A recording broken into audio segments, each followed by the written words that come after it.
영수는 거실 창가에 놓인 낡은 가죽 소파에 몸을 깊숙이 묻었다. 소파에 앉은 자리는 오랜 세월 영순의 몸무게를 견뎌온 탓에 움푹하게 꺼져 있었고 그 덕분에 앉을 때마다 마치 누군가 뒤에서 가만히 안아주는 듯한 기분이 들었다. 낡은 가죽에서는 희미하게 배어든 세월의 냄새와 햇볕에 잘 말린 빨래 냄새가 섞여났다. 영수는 거칠어진 손등을 가만히 내려다보았다. 손등 위로 툭 붉어진 정맥은 마치 평생을 가로질러온 구불구불한 강줄기 같았다. 엄마, 제발 그 소파 좀 버리자니까. 요즘 얼마나 좋은 안마의자가 많은데. 며칠 전 다녀간 큰아들의 목소리가 귓가에 쟁쟁했다. 자식들에게 이 소파는 그저 처분해야 할 흉물이었겠지만 영순에게는 달랐다. 죽은 남편과 마주 앉아 귤을 까먹던 기억, 아이들이 열이 날 때 뜬 눈으로 밤을 지새우며 기대 앉았던 시간들이 이 가죽 틈새마다 켜켜이 쌓여 있었다. 노년의 삶이란 어쩌면 새로운 것을 채우는 일이 아니라 이렇게 익숙한 것들과 헤어질 준비를 하는 과정인지도 몰랐다. 그때 식탁 위에 놓인 휴대폰이 진동하며 짧은 비명을 질렀다. 화면에는 조 박사님이라는 이름이 떠올랐다.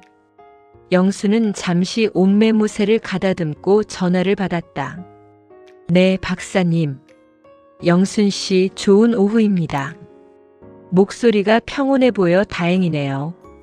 조 박사의 목소리는 언제나처럼 정갈했다. 마치 잘 닦인 유리창 너머로 들려오는 소리 같았다.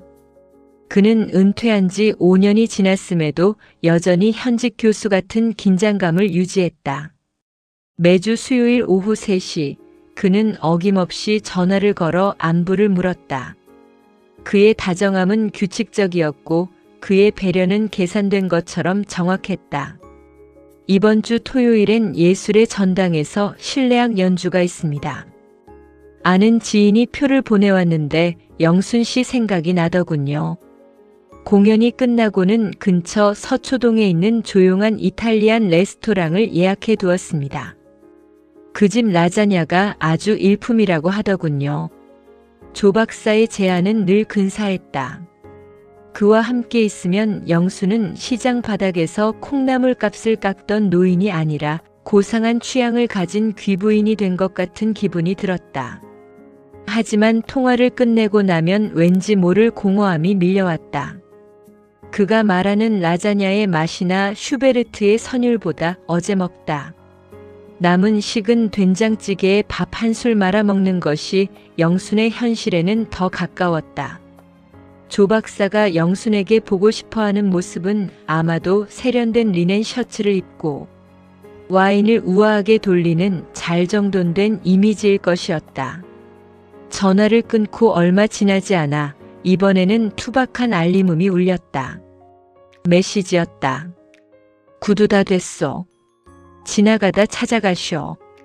보낸 이는 강씨였다. 시장 어귀에서 30년째 구두를 고치고 있는 남자. 그는 조 박사처럼 영순 씨라고 부르는 법이 없었다.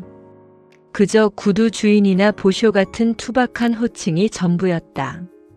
영수는 피식 웃음이 났다.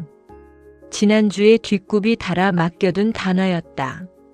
자식들은 엄마 그런 건 그냥 새로 하나 사라고 했지만 강씨는 가죽이 이렇게 좋은데 왜 버려? 굽만 갈면 10년은 더 신겠구만이라며 오히려 영순을 타박했었다. 영수는 가벼운 가디건을 걸치고 집을 나섰다. 복도식 아파트의 낡은 엘리베이터는 쇳소리를 내며 느릿느릿 내려갔다. 아파트 단지를 벗어나 시장통으로 들어서자 생선 비린내와 고소한 기름, 냄새가 한데 섞인 삶의 냄새가 훅 끼쳐왔다. 수선방 안으로 들어서자 좁고 어두운 공간에 구두약 냄새가 가득했다. 강 씨는 허리가 구부정한 채로 무언가에 열중하고 있었다. 그의 손등은 구두약이 베어들어 검푸른 빛을 띠었고 손가락 마디마디는 옹이처럼 굵었다. 오셨소? 강 씨는 고개도 들지 않은 채 단어를 툭 내밀었다. 영순이 신발을 살펴보니 달았던 굽은 새 것처럼 단단해져 있었고 가죽 표면은 정성스럽게 닦여 은은한 광택이 났다. 새 신발이 됐네요. 얼마 들여야 하나요? 됐어. 저번에 갖다 준 김치 잘 먹었으니까 퉁칩시다. 강 씨는 무심하게 대꾸하며 다시 다른 신발의 밑창을 뜯어내기 시작했다. 영수는 그의 수선방 구석에 놓인 낡은 라디오에서 흘러나오는 지직거리는 트로트 가락을 들으며 잠시 서 있었다. 이곳은 조 박사가 예약한 레스토랑처럼 우아하지는 않았지만 무릎을 탁 치며 웃어도 실례가 되지 않을 것 같은 편안함이 있었다. 강 씨, 토요일에 시간 돼요? 저기 미술관인가 뭔가 한다는데. 영순이 슬쩍 묻자 강 씨가 그제야 고개를 들었다. 그의 눈가에는 깊은 주름이 잡혀 있었고 눈동자는 무심한 듯 하면서도 날카로웠다. 미술관? 내가 그런 데 가서 뭘 보라고? 그림 보면 배가 부르오, 잠이 오오? 그런 건 저기 저 흰 셔츠 입은 양반들이나 가는 데지. 난 그 시간에 밀린 운동화나 빨 거요. 강 씨의 말투는 여전히 거칠었지만 영수는 그 말이 거절이라기보다는 쑥스러움의 표현이라는 것을 알고 있었다. 그는 조 박사처럼 세련된 화법을 알지 못했다. 대신 그는 영순의 신발 밑창이 다른 것을 보고 걸음걸이가 왼쪽으로 쏠렸어. 무릎 안 좋지? 병원 좀 가봐라고 말해주는 사람이었다. 영수는 수선방을 나오며 하늘을 보았다. 조 박사의 리넨 셔츠처럼 매끄럽고 하얀 구름이 떠 있었고 그 아래로는 강 씨의 손등처럼 거칠고 어두운 골목길이 이어져 있었다. 우아한 클래식일까 아니면 투박한 트로트일까? 영순의 마음은 이미 노을처럼 붉게 흔들리고 있었다. 두 남자가 가진 온도는 너무나 달랐다. 한 명은 추운 겨울날의 난로처럼 뜨거웠고 한 명은 서늘한 가을날의 찻잔처럼 정갈했다. 영수는 아직 자신의 선택이 어디로 향할지 알지 못했다. 다만 분명한 것은 이제 더 이상 누구에게 잘 보이기 위해 자신의 흉터, 난 손등을 감출 생각은 없다는 점이었다. 그날 밤 영수는 다시 그 낡은 소파에 앉았다. 창밖으로는 비가 내리기 시작했다. 천장에서 빗물이 새는 듯 톡, 톡 소리가 들려왔다. 영수는 문득 궁금해졌다. 지금 이 빗소리를 들으며 조 박사는 어떤 와인을 고르고 있을지, 그리고 강 씨는 어떤 구두의 밑창을 닦고 있을지. 영순의 노년, 그 긴 여행의 또 다른 계절이 그렇게 시작되고 있었다. 토요일 오후 영수는 장롱 깊숙이 넣어두었던 비단 스카프를 꺼냈다. 몇 해 전 딸아이가 환갑 선물이라며 사준 것이었는데 색이 너무 고와 평소에는 감히 둘을 엄두도 내지 못하던 물건이었다. 거울 앞에 선 영수는 몇 번이고 스카프를 고쳐맸다. 화장대 위에는 자잘한 기미와 주름을 가리기 위해 덧바른 파우더 가루가 뽀얗게 앉아 있었다. 짙은 화장은 오히려 영순의 나이를 도드라지게 만드는 것 같아 마음이 쓰였지만 조 박사와의 약속 장소를 생각하면 이 정도 예의는 차려야 할 것 같았다. 아파트 단지 입구에는 조 박사의 은색 세단이 매끄러운 자태를 뽐내며 서 있었다. 차 안에서는 은은한 클래식 음악이 흘러나왔고 조 박사는 말끔한 은색 넥타이에 감색 재킷을 받쳐 입고 영순을 맞이했다. 영순 씨, 오늘 정말 고우십니다. 그 스카프 색이 얼굴빛을 화하게 살려주네요. 조 박사는 차 문을 직접 열어주며 영순의 손을 살짝 부축했다. 그의 손길은 건조하고 가벼웠다. 차가 부드럽게 미끄러지듯 도로 위를 달릴 때 영수는 창밖으로 스쳐 지나가는 풍경을 멍하니 바라보았다. 시장통의 북적거림이나 수선방의 구두향 냄새와는 전혀 다른 세상으로 향하는 기분이었다. 미술관은 높은 층고와 하얀 벽면이 주는 압도적인 정적 속에 잠겨 있었다. 조 박사는 작품 하나하나 앞에 멈춰 서서 도슨트 못지않은 해설을 늘어놓았다. 이 화가의 화풍은 초기 르네상스의 기법을 현대적으로 재해석한 것이죠. 저기 저 명암 처리를 보세요. 삶의 비애를 빛으로 승화시키지 않았습니까? 영수는 고개를 끄덕였지만 사실 눈앞의 그림들이 무엇을 말하는지 잘 와닿지 않았다. 추상적인 선과 면들이 삶의 비애를 어떻게 승화시킨다는 것인지 영순에게 비애란 당장 이번 달 관리비 명세서를 보며 한숨을 쉬거나 쑤셔오는 무릎을 만지는 일처럼 지극히 구체적인 것이었다.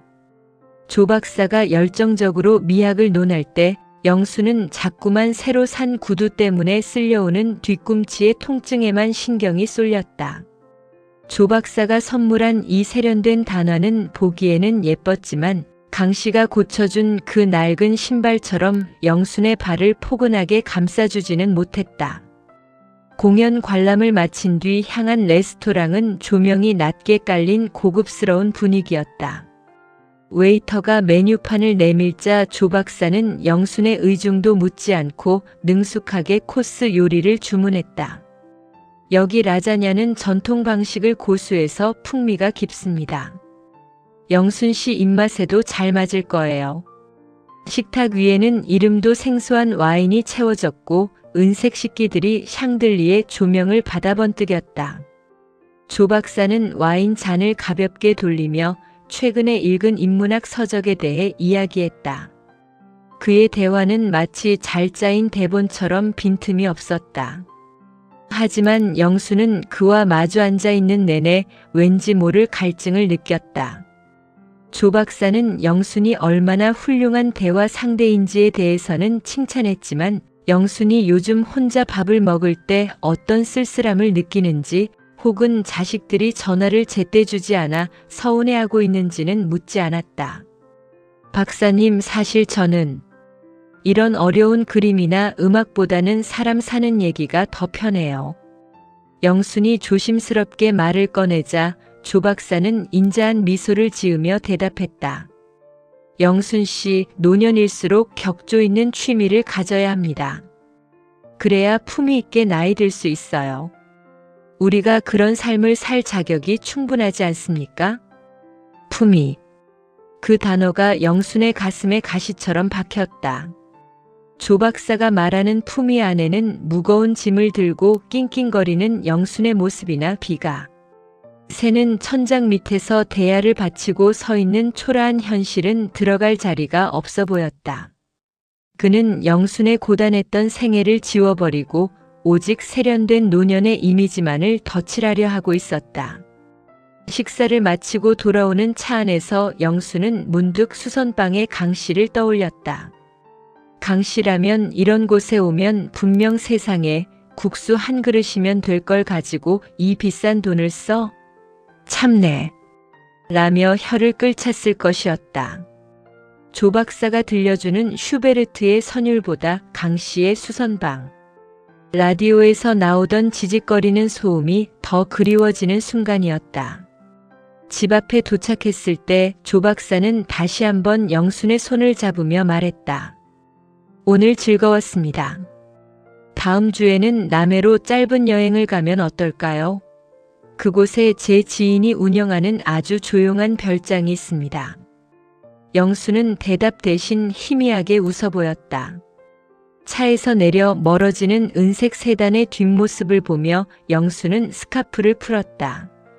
목을 죄어오던 화려한 비단이 풀리자 비로소 숨이 쉬어지는 것 같았다. 엘리베이터를 기다리는데 문득 1층 경비실 옆 구석에 놓인 낡은 평상에 강 씨가 앉아 있는 게 보였다. 그는 동네 노인들과 어울려 막걸리 잔을 기울이고 있었다. 강 씨의 러닝셔츠 소매 사이로 드러난 검게 그을린 팔뚝이 보였다. 영순을 발견한 강 씨가 툭 던지듯 말했다. 보쇼 구두 주인. 어디 귀신같이 화장을 하고 다녀오쇼? 아주 딴 사람이네. 옆에 있던 노인들이 껄껄거리며 웃었다. 조 박사라면 절대 하지 않았을 무례한 농담이었지만 영수는 이상하게도 그 거친 목소리를 듣는 순간 꽉 막혀있던 가슴이 뻥 뚫리는 기분을 느꼈다. 강씨, 남이 화장을 하든 말든 무슨 상관이에요? 영순도 지지 않고 쏘아붙였다. 강씨는 무심하게 막걸리를 한 모금 들이켜더니 곁에 있던 검은 비닐봉지를 가리켰다. 오는 길에 순대 좀 샀소. 내장 섞어서 가져가서 애들이랑 먹든지 말든지. 영수는 그 비닐봉지를 받아들었다. 아직 온기가 남아있는 봉투 속에는 삶의 비애를 빛으로 승화시킨 그림보다 더 실질적이고 따뜻한 위로가 담겨 있었다. 집으로 돌아온 영수는 화장을 지우고 다시 그 낡은 소파에 앉았다. 조 박사의 세단이 준 안락함보다 손에 쥔 순대 봉지의 온기가 더 진하게 몸을 감싸 안았다. 영수는 거울 속에 자신을 보며 생각했다. 나에게 어울리는 옷은 비단 스카프일까 아니면 이 투박한 비닐봉지일까? 어둠이 내린 거실, 영수는 아직 대답을 정하지 못한 채 식어가는 순대점 하나를 입에 넣었다. 짭조름한 소금 맛이 입안 가득 퍼졌다. 그것은 조 박사의 라자냐보다 훨씬 더 현실적인 삶의 맛이었다. 일요일 오후의 아파트 거실은 평소와 달리 북적였다. 큰아들 내외가 손주들을 데리고 들렀고 뒤이어 근처에 사는 딸 정아까지 들이닥친 덕분이었다. 영수는 아침부터 서둘러 소고기무국을 끓이고 조기를 구웠다. 집안 가득 고소한 기름 냄새와 비릿한 생선 냄새가 섞여들었다. 영순에게는 이 냄새가 곧 삶의 활기였지만 도시에 사는 자식들에게는 그저 환기시켜야 할 생활추일 뿐이었다. 엄마, 창문 좀 열어. 애들 옷에 냄새 배겠다. 정아가 코를 킁킁거리며 거실 창을 활짝 열었다. 쌀쌀한 가을바람이 들이치며 정성껏 마련한 온기를 단숨에 앗아갔다. 영수는 앞치마에 손을 닦으며 겸연쩍게 웃었다. 식탁에 둘러앉은 자식들의 화제는 자연스럽게 영순의 안부로 그리고 지난주에 만난 조 박사 이야기로 흘러갔다. 엄마, 큰오빠한테 들었어. 조 박사님하고 미술관 다녀오셨다며? 그분 정말 대단하시더라. 은퇴하셨어도 인맥이 장난 아니시래. 딸 정아의 눈이 반짝였다. 그녀에게 조 박사는 엄마의 노년을 책임져줄 든든한 보험이자 어디 내놔도 부끄럽지 않은 세련된 새 아버지 후보였다. 큰아들 역시 숟가락을 놓으며 거들었다. 맞아요, 어머니. 요즘 세상에 그만한 분 없어요. 인품도 훌륭하시고 무엇보다 경제적으로 여유가 있으시잖아요. 저희도 그래야 마음이 놓이죠. 어머니 혼자 계시다가 어디 아프기라도 하면 어떡해요? 자식들의 말은 구구절절 옳았다. 그들의 걱정 속에는 부모에 대한 효심도 있었지만 동시에 늙어가는 부모가 자신들의 삶에 짐이 되지 않기를 바라는 절박한 방어기제도 섞여 있었다. 영수는 국물을 한 모금 들이켰다. 그런데 이상하게 국물 맛이 썼다. 조 박사와 함께 있으면 자식들에게 짐이 되지 않는 우아한 노인이 될 수 있겠지만 그 우아함을 유지하기 위해 영순이 얼마나 많은 진짜 모습을 숨겨야 하는지 자식들은 알지 못했다. 식사를 마치고 과일을 깎던 중 인터폰이 요란하게 울렸다. 화면을 확인한 정아가 미간을 찌푸렸다. 어머, 웬 아저씨가 저렇게 험상궂게 서 있어? 엄마 아는 사람이야? 화면 속에는 강 씨가 구겨진 작업복 차림으로 서 있었다. 손에는 검은 비닐봉지가 들려 있었고 덥수룩한 수염 사이로 담배 냄새가 배어나올 것 같은 인상이었다. 영순이 서둘러 문을 열자 강 씨는 거실 안의 사람들을 보고 멈칫하더니 봉지를 툭 내밀었다. 이거. 시장 갔다가 고등어가 좋길래 두 손 샀소. 애들 왔나 보네. 난 가오. 아유, 강씨. 그냥 가긴 어딜 가요. 들어와서 과일이라도 좀 들고 가요. 영순의 말에 강씨는 손사래를 치며 복도로 걸음을 옮겼다. 문이 닫히자마자 정아가 기가 차다는 듯 소리를 낮췄다. 엄마, 저 아저씨 뭐야? 설마 저런 사람하고 가깝게 지내는 건 아니지? 옷고락선이 좀 봐. 구두약 냄새가 여기까지 나는 것 같아. 얘는 말씀 그렇게 하는 거 아니다. 시장에서 구두 고치는 강씨 아저씨야. 너희 어릴 때 신발도 다 저 아저씨가 고쳐줬어. 그건 옛날 일이지. 지금은 상황이 다르잖아. 조 박사님 같은 분이 저런 아저씨랑 엄마가 어울리는 거 알면 뭐라고 하시겠어? 격이 안 맞잖아, 격이. 큰아들도 한마디 거들었다. 어머니, 정아 말이 틀린 거 없어요. 사람 사귈 때는 가려가며 사귀셔야죠. 조 박사님은 어머니를 품위 있게 대우해 주시는데 저런 분이랑 엮이면 어머니 금만 낮아져요. 영수는 깎다 만 사과를 내려놓았다. 자식들의 눈에 비친 강씨는 그저 불결하고 투박한 노인에 불과했다. 하지만 영순에게 강씨는 조 박사가 보지 못하는 영순의 진짜 세월을 이해하는 유일한 사람이었다. 비가 오면 무릎이 쑤신다는 말에 아무 말 없이 파스 한 통을 사다 주고 혼자 밥 먹기 싫어 골목길을 서성일 때 국밥이나 한 그릇 때리쇼 하며 길동무가 되어주던 그 투박한 진심을 자식들은 격이라는 단어로 난도질하고 있었다. 너희들한테는 조 박사가 품이 있어 보이겠지. 근데 나는 그 양반이랑 있으면 숨이 막혀. 내가 콩나물값 깎는 얘길 하겠니? 아니면 너희 오빠 사업 힘들다는 얘길 하겠니? 그 양반은 내 예쁜 모습만 보고 싶어 해. 영순의 목소리가 떨렸다.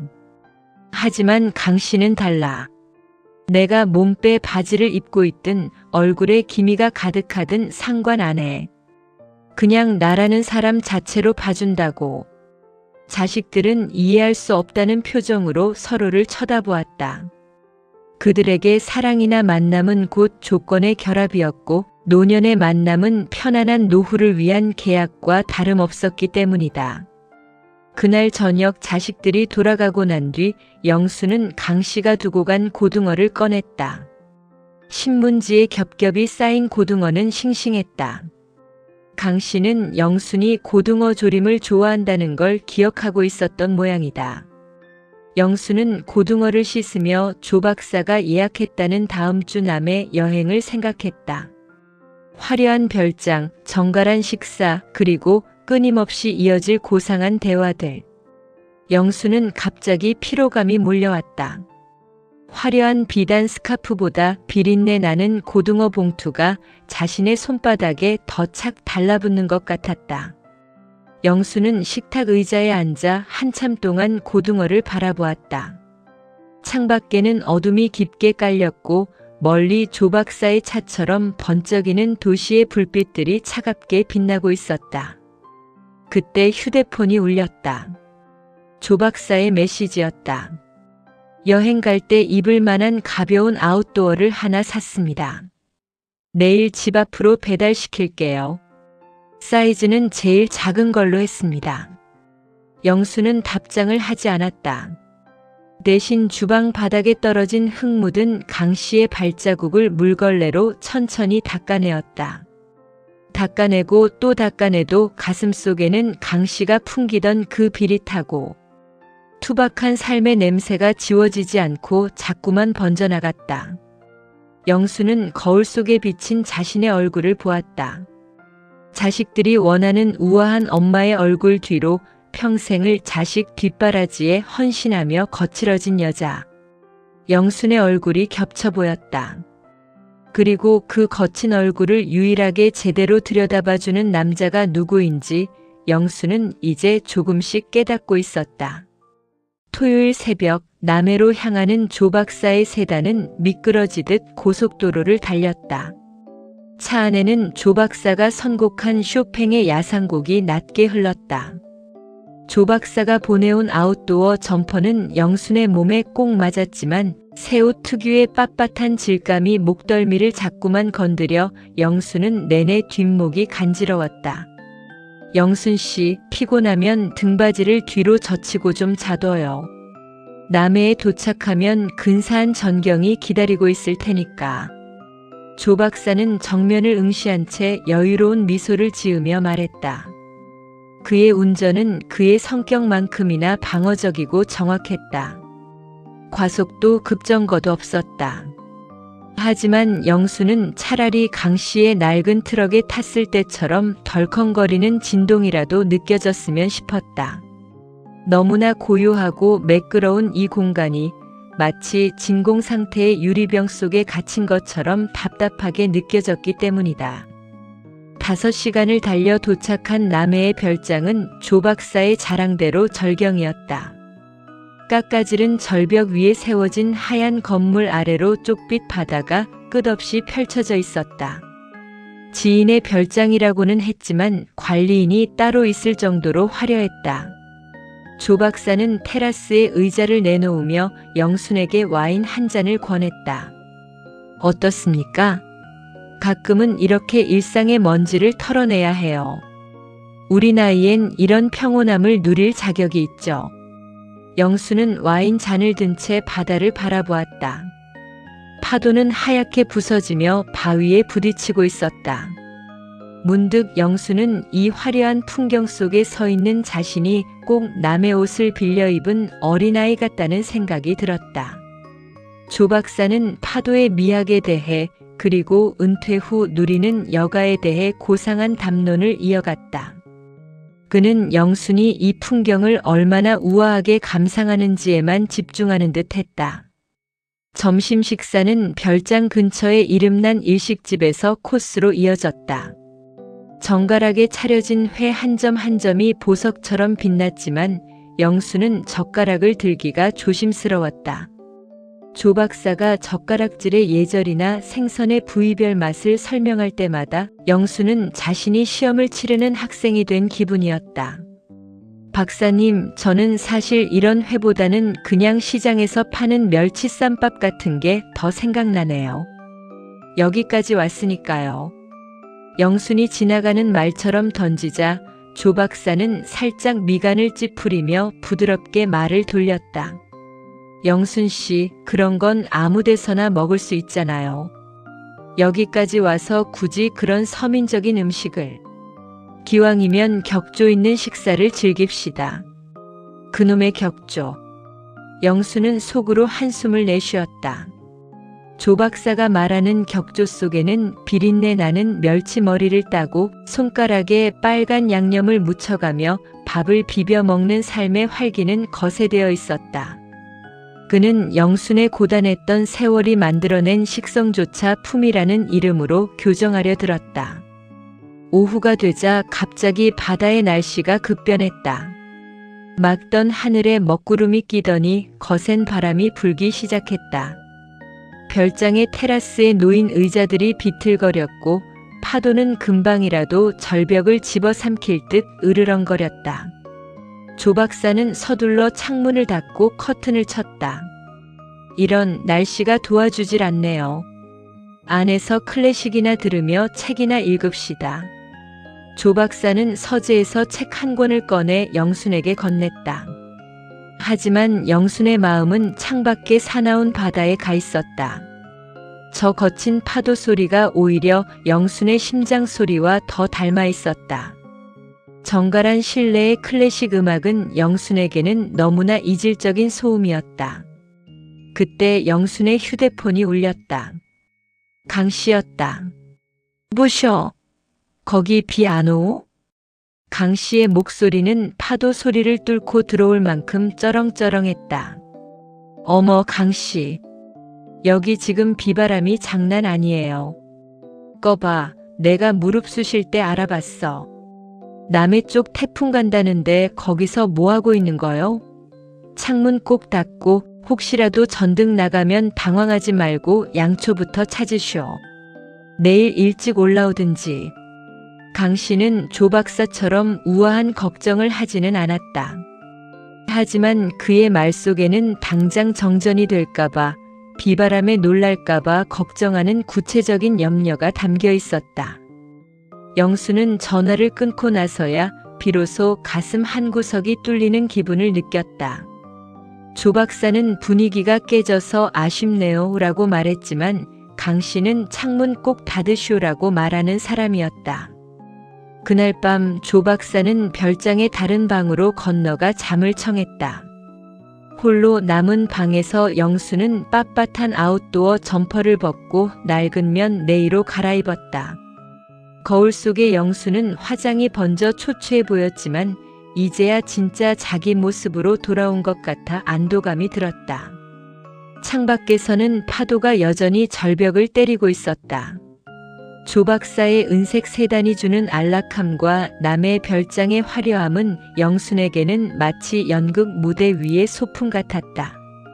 그 무대 위에서 영수는 조 박사가 원하는 우아한 노부인 역할을 수행하고 있었지만 막이 내리면 찾아오는 것은 지독한 허기였다. 영수는 문득 강 씨가 보냈던 고등어의 비릿한 냄새가 그리워졌다. 손톱 밑에 때가 끼고 구두약 냄새를 풍기던 그 투박한 남자가 던지던 밥 먹었소? 라는 말이 조 박사의 그 어떤 유창한 미사여구보다 더 절실하게 영순의 마음을 두드리고 있었다. 영순은 어둠 속에서 결심했다. 내일 아침이 오면 이 화려한 별장을 떠나 자신의 낡은 소파가 있는 그리고 구두약 냄새가 진동하는 그 골목길로 돌아가겠노라고. 조 박사가 선물한 이 매끄러운 세계는 영순의 것이 아니었다. 영순의 인생은 거친 파도와 비린내 나는 시장통, 그리고 구두굽을 갈며 내뱉는 거친 숨소리 속에 있었다. 잠결에 들려오는 파도 소리는 이제 더 이상 위협적이지 않았다. 그것은 영순이 평생을 살아온 거칠지만 정직한 삶의 박동 소리였다. 서울로 돌아오는 차 안은 출발할 때보다 더 무거운 침묵이 감돌았다. 비가 그친 뒤에 하늘은 맑게 겠지만 영순의 마음속에는 남해의 거친 파도가 여전히 잔상으로 남아 있었다. 조 박사는 운전대를 잡은 손등을 가볍게 두드리며 여행의 여운을 깨지 않으려는 듯 부드러운 목소리로 말했다. 영순 씨, 이번 여행이 조금 고단했나 봅니다. 말이 없으시네요. 다음번엔 좀 더 조용하고 편안한 산사 근처로 가볼까요? 거긴 기류가 안정적이라 비가 와도 운치가 있거든요. 영수는 조 박사의 옆모습을 물끄러미 바라보았다. 그는 여전히 완벽했다. 흐트러짐 없는 머리 모양, 정갈한 옷매무새, 그리고 상대를 배려하는 듯한 세련된 말투까지. 하지만 그 완벽함이 영순에게는 숨을 쉴 수 없는 비단 올가미처럼 느껴졌다. 영수는 무릎 위에 놓인 조 박사의 아웃도어 점퍼 소매를 만지작거리다가 조심스럽게 입을 뗐다. 박사님, 이 옷, 저한테는 너무 과분한 것 같아요. 무슨 말씀을요? 영순 씨한테 아주 잘 어울립니다. 그게 영순 씨의 가치를 보여주는 거죠. 가치. 그 단어가 영순의 가슴을 툭 쳤다. 조 박사가 말하는 가치는 가격표가 붙은 물건이나 사회적인 지위로 증명되는 것이었다. 하지만 영순이 평생을 바쳐 지켜온 가치는 자식들의 도시락을 싸기 위해 새벽같이 일어나 불을 지피던 온기였고 달아 없어진 남편의 구두굽을 보며 느꼈던 애잔함이었다.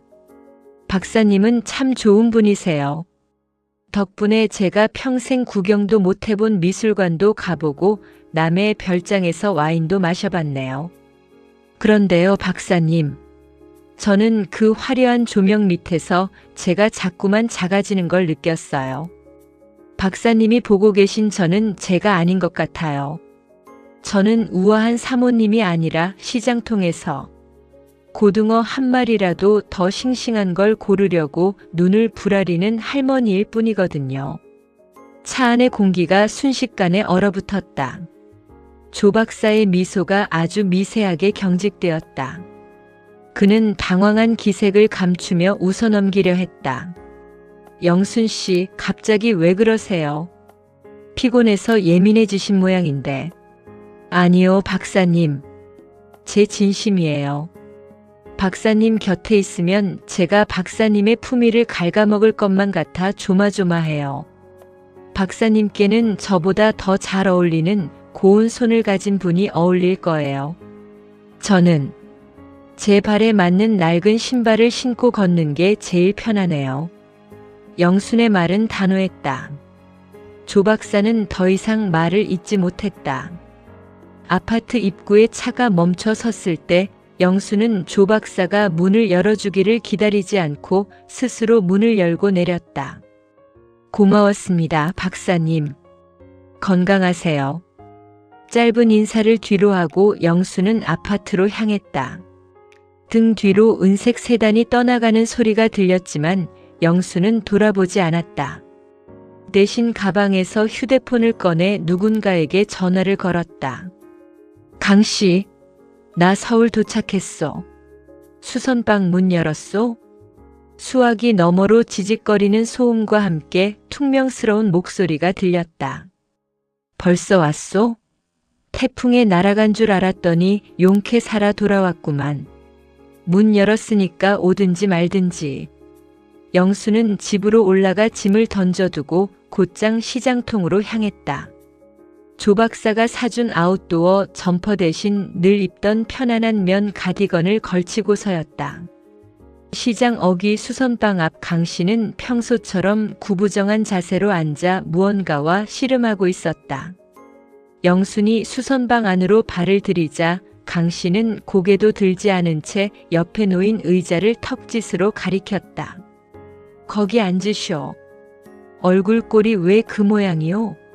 좋은 데 가서 맛있는 거 잔뜩 먹고 왔다더니 얼굴이 반쪽이 됐구만. 말도 마요. 속이 부대껴서 죽는 줄 알았네. 세상에 밥을 그렇게 조금씩 주면서 무슨 맛으로 먹으라는 건지. 영순의 너스레에 강 씨가 처음으로 너털 웃음을 터뜨렸다. 그 웃음소리는 수선방의 좁은 공간을 가득 채우며 영순의 가슴속에 맺혀있던 답답함을 씻어내려갔다. 강 씨는 작업대 밑에서 검은 비닐봉지 하나를 꺼내 영순 앞에 툭 던졌다. 오는 길에 붕어빵 좀 샀소. 다 식었을 텐데 난 단 거 싫어하니까 그쪽이 다 먹으쇼. 봉투를 열어보니 식어서 눅눅해진 붕어빵 3마리가 들어있었다. 영수는 그중 하나를 집어 크게 한 입 베어 물었다. 달콤하고 텁텁한 팥향금이 입안 가득 퍼졌다. 남의 별장에서 마셨던 그 비싼 와인보다 훨씬 더 진하고 정직한 맛이었다. 강씨, 나 오늘 그 양반하고 끝냈어요. 영순의 고백에 강씨의 손길이 잠시 멈췄다. 그는 여전히 구두 밑창에 못을 박으며 무심하게 물었다. 왜? 돈 많고 점잖은 영감탱이라며. 자식들도 좋아한다며. 돈 많으면 뭐해. 내 마음 둘 데가 없는데. 그 양반 앞에서는 내가 숨을 못 쉬겠더라고요. 여기 강씨 앞에 있어야 내가 영순이 같지. 거기선 그냥 박제된 인형 같았소. 강씨는 그제야 고개를 들어 영순을 빤히 쳐다보았다.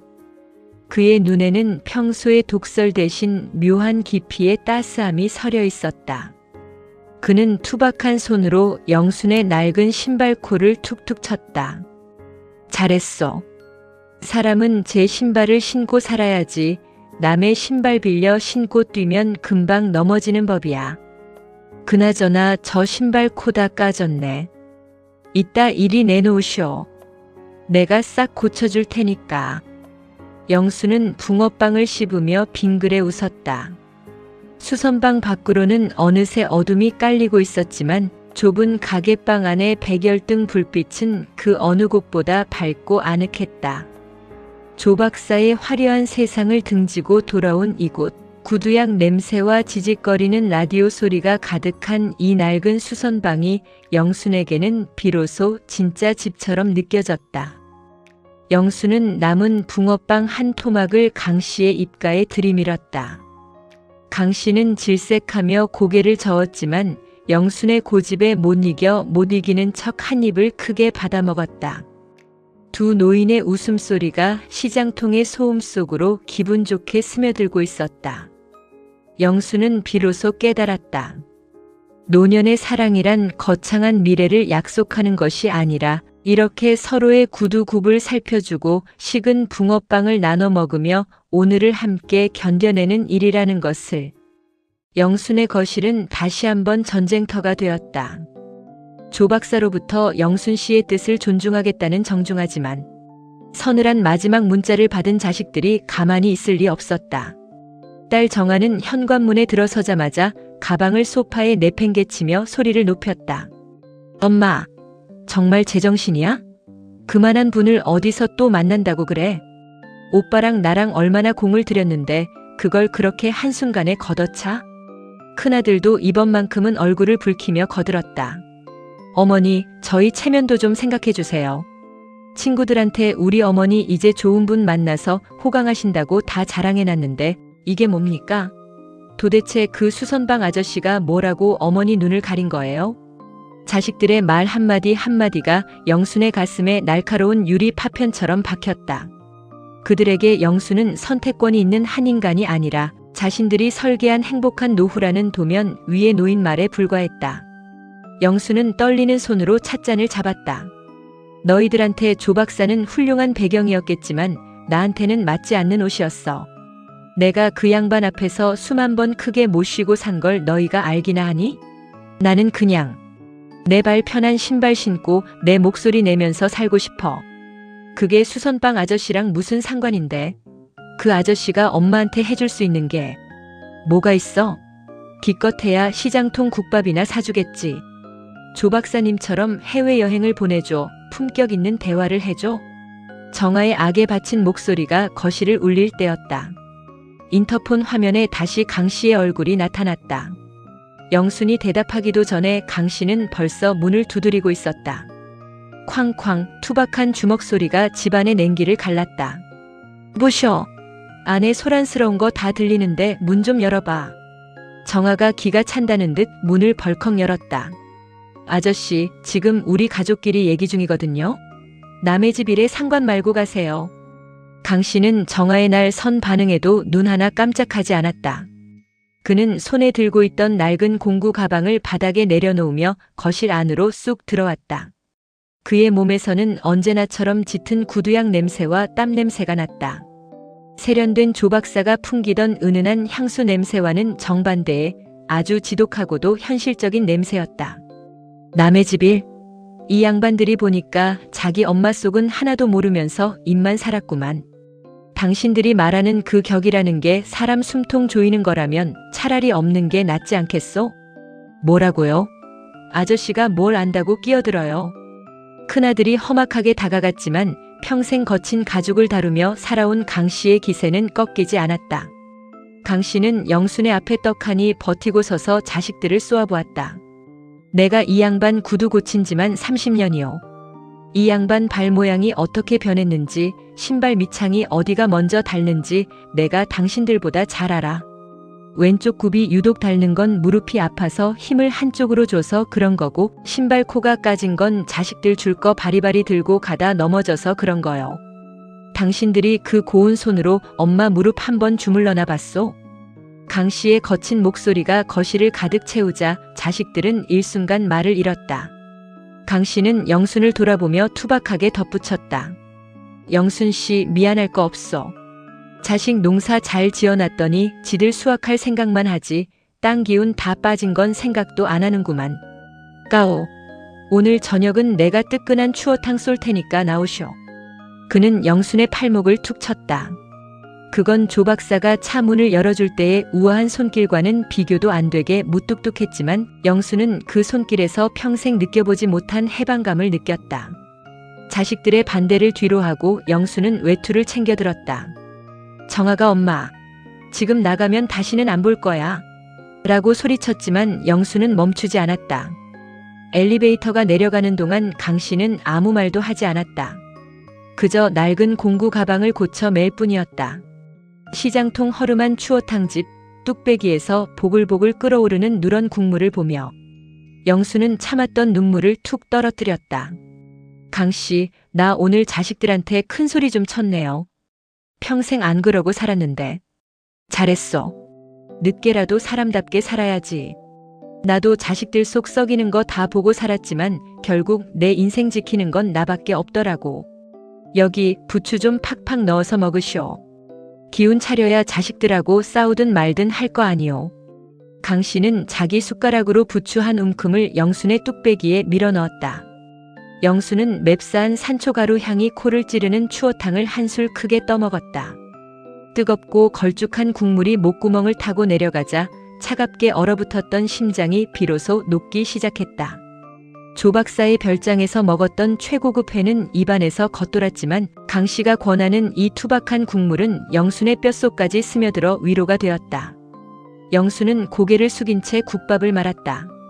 문득 식탁 밑으로 보인 강 씨의 발에는 낡고 굽이 다 다른 작업화가 신겨져 있었다. 남의 구두는 새 것처럼 고쳐주면서 정작 제 신발은 돌보지 못한 그 정직한 가난과 성실함이 영순의 눈에는 세상 그 어떤 훈장보다 빛나 보였다. 그날 밤 영수는 자식들의 부재로 조용해진 아파트로 돌아왔다. 하지만 예전처럼 쓸쓸하지는 않았다. 현관에는 강 씨가 수선해준 영순의 단화가 단정하게 놓여 있었다. 영수는 낡은 소파에 앉아 창밖을 보았다. 자식들이 그어놓은 세상의 기준은 여전히 견고하겠지만 이제 영수는 그 기준 밖으로 걸어나갈 용기가 생겼다. 곁에는 구두향 냄새를 풍기며 함께 걸어줄 한 남자가 있었고 발밑에는 비로소 제자리를 찾은 편안한 신발이 있었기 때문이다. 자식들과의 한바탕 소동이 지나간 뒤 영순의 일상은 오히려 고요해졌다.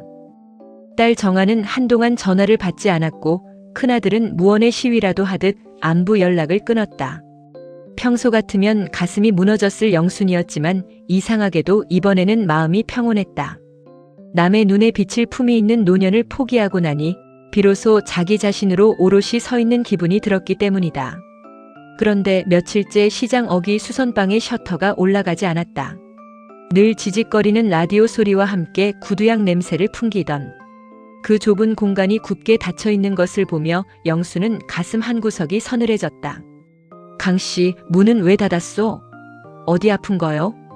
전화를 걸어도 강씨는 별일 아니니 신경 쓰지 마시오라며 퉁명스럽게 끊어버릴 뿐이었다. 하지만 영수는 그 목소리 끝에 매달린 희미한 떨림을 놓치지 않았다. 결국 영수는 동네 사람들에게 물어물어 강씨가 혼자 사는 낡은 다세대 주택을 찾아갔다. 가파른 계단을 올라 도착한 강씨의 집은 그의 수선방을 옮겨놓은 듯 소박하고 적막했다.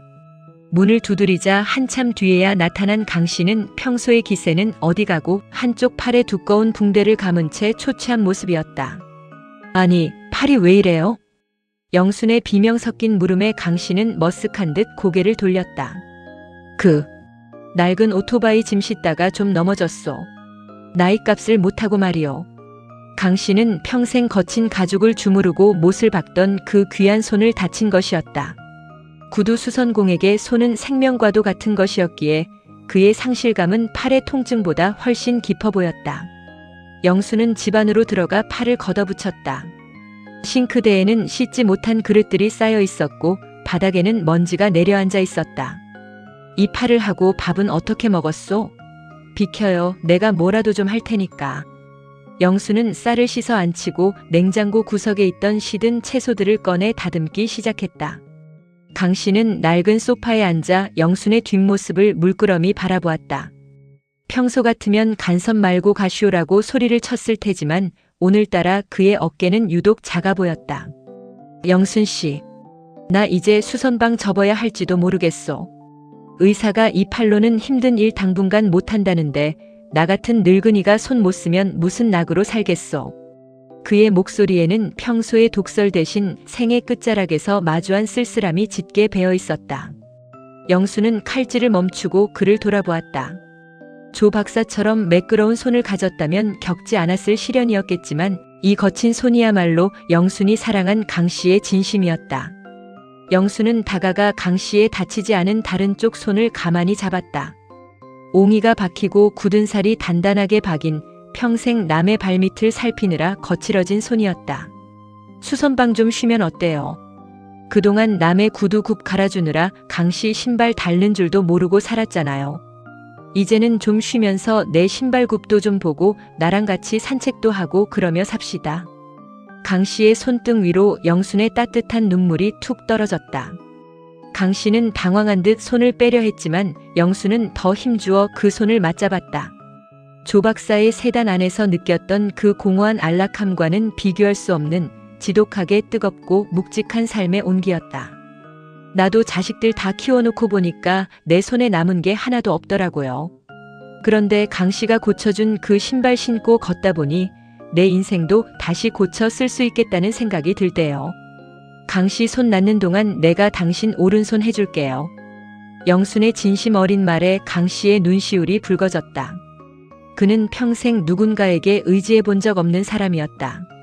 늘 혼자서 묵묵히 세상의 매질을 견뎌왔던 그에게 영순의 손길은 생전 처음 느껴보는 안식처였다. 그날 저녁 두 사람은 영순이 차린 소박한 된장찌개와 나물 반찬을 마주하고 앉았다. 강 씨는 서툰 왼손질로 밥을 먹으면서도 연신 맛있네, 짜지도 않고라며 투박한 칭찬을 건넸다. 조 박사가 예약했던 5성급 호텔의 만찬보다 낡은 밥상머리에서 나누는 이 한 끼가 영순에게는 훨씬 더 눈물겹게 달콤했다. 밤이 깊어 영순이 돌아가려 채비를 할 때 강 씨가 문 앞까지 따라 나와 영순의 옷깃을 여며주었다. 밤길 조심해서 가쇼. 내일 또 올 거요? 강 씨의 아이 같은 물음에 영순은 환하게 웃으며 고개를 끄덕였다. 내일은 고등어 싱싱한 거 사서 올게요. 강 씨 좋아하는 조림 해줄 테니까 기다리고 있어요. 아파트 단지로 돌아오는 길 영순은 자신의 발걸음이 예전보다 훨씬 가볍다는 것을 느꼈다. 이제 영순의 삶은 더 이상 타인의 시선이나 격에 갇혀있지 않았다. 누군가의 아픔을 함께 나누고 거친 손을 맞잡아줄 수 있는 용기. 그것이 노년에 찾은 진짜 사랑의 모습이었다. 영순은 밤하늘을 올려다보았다. 비록 화려한 남해의 별빛은 없었지만 골목길 가로등 불빛이 강 씨의 수선방 불빛처럼 따스하게 영순을 비추고 있었다. 계절은 어느덧 깊은 가을을 지나 초겨울의 문턱에 다다랐다. 아파트 단지의 단풍잎들은 바싹 말라 바닥을 굴렀고 사람들의 옷차림은 몰라보게 두툼해졌다. 영순은 이제 매일 아침 시장통으로 출근하듯 발걸음을 옮긴다. 강 씨의 팔은 다행히 고비는 넘겼지만 예전처럼 무거운 망치를 휘두르기엔 무리가 있었다. 하지만 수선방의 셔터는 다시 올라갔다. 강 씨가 의자에 앉아 손님들의 구두를 접수하고 수선 방향을 지시하면 영수는 그 곁에서 가죽을 닦거나 떨어진 장식들을 정리하는 보조 역할을 자처했다. 수선방 안은 여전히 좁고 구두향 냄새가 진동했지만 두 사람이 함께 있으니 그 냄새조차 삶의 향기처럼 정겹게 느껴졌다. 그러던 어느 날 예고도 없이 큰아들이 수선방으로 찾아왔다. 정장 차림의 아들은 좁은 가게방 앞에 서서 한참 동안 영순의 뒷모습을 바라보다가 무겁게 입을 뗐다. 어머니. 영순은 구두를 닦던 손을 멈추고 돌아보았다. 아들의 얼굴에는 원망 대신 복잡하고 미묘한 슬픔이 서려 있었다. 조 박사님 외국으로 나가신대요. 막내딸이 있는 캐나다로 완전히 이주하신다고. 마지막으로 어머니 안부를 물으시더군요. 영수는 잠시 손을 멈추고 창밖의 마른 나뭇가지를 바라보았다. 조 박사. 그는 끝까지 그답게 깨끗하고 세련된 마무리를 선택한 모양이었다. 영순의 인생에 잠시 머물렀던 그 화려한 리넨 셔츠의 향기는 이제 완연히 먼 곳의 이야기가 되었다. 그래. 그분답구나. 거기 가서도 품위 있게 잘 지내시겠지. 영순의 담담한 반응에 아들은 한숨을 내쉬며 곁에 있던 강 씨를 슬쩍 쳐다보았다. 강 씨는 못 들은 척 다른 구두의 밑창을 매만지고 있었지만 귀끝이 살짝 붉어져 있었다. 어머니, 정말 여기서 이러고 계실 거예요? 저희가 드리는 용돈으로 조용히 여행도 다니시고 맛있는 거 드시면서 편하게 사시면 안 돼요? 영수는 자리에서 일어나 아들의 손을 잡았다. 아들의 손은 조 박사의 손처럼 매끄러웠다. 영수는 그 손을 가만히 쥐며 말했다. 아들아, 엄마는 지금이 제일 편하단다. 남이 차려주는 진수성찬보다 내가 직접 끓인 된장찌개가 맛있고 남이 열어주는 차 문보다 내 발로 걷는 이 골목길이 더 좋아. 무엇보다 여기 이 사람은 내가 어떤 못난 모습을 해도 나를 영순이로 봐주잖니. 아들은 강 씨의 굽은 등과 영순의 거친 손을 번갈아 보더니 이내 고개를 숙였다. 자식들이 세운 격이라는 성벽이 영순의 진심이라는 파도 앞에 서서히 허물어지는 순간이었다. 가끔 전화드릴게요. 정아한테도 제가 잘 말해둘게요. 아들이 돌아간 뒤 수선방에는 다시 지직거리는 라디오 소리만 남았다. 강 씨가 헛기침을 하며 툭 던졌다. 꺼봐, 내가 뭐라 그랬어. 자식 새끼들 다 소용없다니까. 나중에 나 아프면 그쪽이 병원이나 데려다 주셔. 말이나 못하면. 강 씨는 아프지 마요. 나까지 힘들게 하지 말고. 두 사람은 티격태격하면서도 서로를 향한 미소를 숨기지 않았다.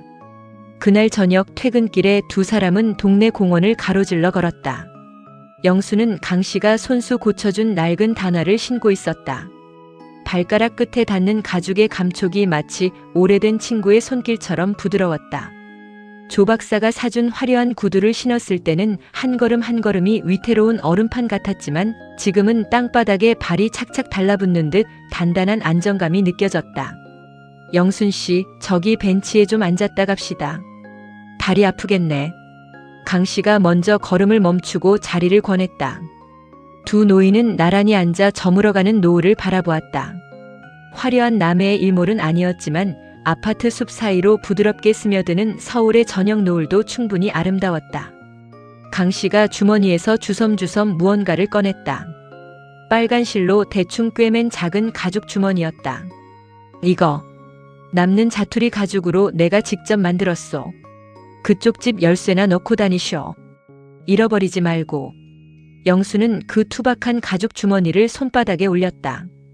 바느질은 삐뚤빼뚤했고 모양도 투박했지만 그 안에는 강 씨가 평생을 바쳐온 정직한 노동의 시간과 영순을 향한 애틋한 마음이 꽉 들어차 있었다. 영수는 그것이 세상 그 어떤 명품 가방보다도 소중하게 느껴졌다. 고마워요, 강 씨. 평생 안 잃어버리고 잘 쓸게요. 영수는 강 씨의 어깨에 가만히 머리를 기대었다. 강 씨의 옷에서는 구두향 냄새와 약간의 담배 냄새, 그리고 사람 사는 냄새가 났다. 그 냄새는 영순을 불안하게 하지 않았고 오히려 깊은 잠을 불러오는 요람처럼 아늑했다. 인생의 황혼기에 만난 두 남자. 한 명은 영순에게 꿈같은 환상을 보여주었고 한 명은 영순에게 발붙일 땅을 보여주었다. 영순은 이제 안다. 구름 위를 걷는 기쁨보다 흙탕물 튀는 길이라도 내 발에 맞는 신발을 신고 사랑하는 이와 나란히 걷는 것이 얼마나 큰 축복인지를. 어둠이 깔리기 시작한 공원길을 따라 두 노인이 천천히 걸어갔다. 멀리서 보면 그저 평범한 두 노인의 뒷모습이었지만 그들이 내딛는 발걸음마다 영순과 강씨라는 이름의 정직한 삶의 무늬가 새겨지고 있었다. 영순의 계절은 이제 더 이상 춥지 않았다. 그녀의 곁에는 구두굽을 살펴주는 다정한 손길이 있었고 그녀의 발에는 세상에서 가장 편안한 신발이 신겨져 있었기 때문이다.